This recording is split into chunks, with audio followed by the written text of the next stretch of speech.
and they refuse to retire.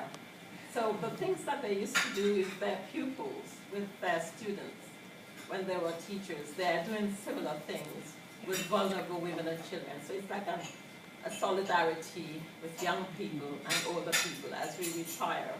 We still keep working. So the group in London, we get together, and we, in Poland, Rolanda and Enya greeted me at the airport. And we did lots of fun activities.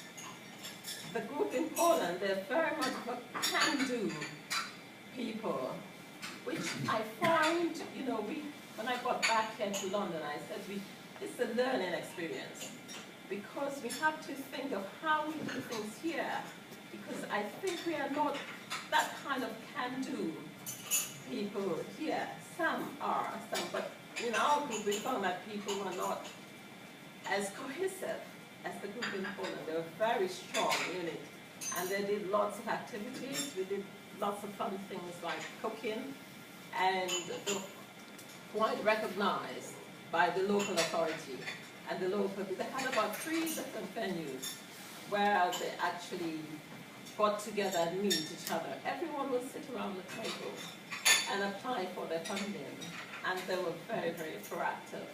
We did things like yoga and swimming, aquatherapy.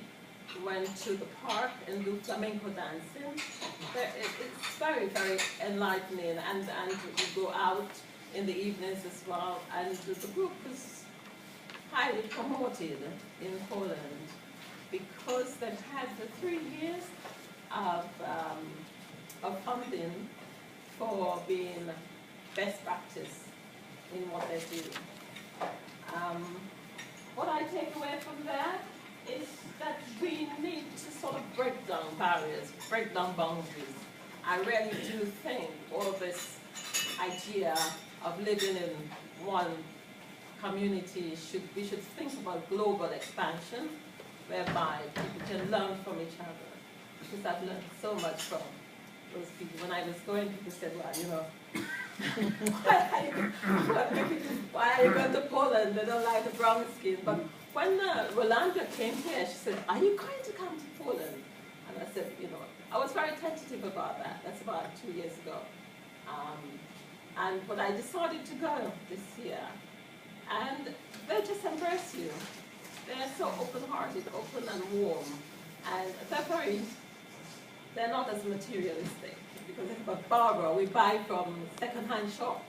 That's what they do. Mm-hmm. And they're very conscious about what they spend and how they live.